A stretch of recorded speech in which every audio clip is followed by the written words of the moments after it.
जिस क्षण महर्षि मार्कंडेय एक बालक के मुख में समा गए, उसी क्षण उन्होंने समझ लिया कि प्रलय वास्तव में अंत नहीं बल्कि ईश्वर की लीला है। यह घटना श्रीमद् भागवत पुराण के 12 स्कंध में वर्णित है।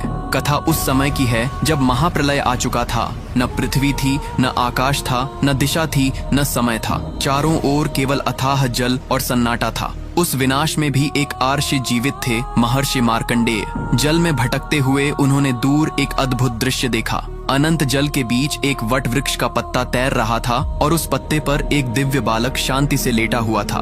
बालक का शरीर नीले मेघ के समान था, मुख पर अलौकिक मुस्कान थी और वह अपनी उंगली चूस रहा था, मानो प्रलय उसका कुछ भी न बिगाड़ सके।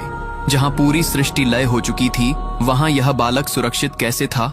यही प्रश्न मार्कंडेय के हृदय को व्याकुल कर रहा था। जैसे ही उन्होंने बालक को प्रणाम किया, बालक ने मुंह खोला और अगले ही क्षण मार्कंडेय स्वयं उसके भीतर खींचते चले गए। भीतर उन्होंने वही सृष्टि देखी जो बाहर नष्ट हो चुकी थी। सूर्य, चंद्र, लोक, पर्वत, समुद्र और काल। भय और विस्मय से उनका अस्तित्व कांप उठा। अगले ही पल वे पुनः बाहर आ गए और बालक पहले की तरह वटपत्र पर मुस्कुरा रहा था। तब बालक ने कहा, सृष्टि मुझसे उत्पन्न होती है, मुझ में स्थित रहती है और मुझ में ही लीन हो जाती है। तभी मार्कंडेय समझ गए कि यह कोई साधारण बालक नहीं बल्कि स्वयं वटपत्रशायी भगवान नारायण हैं।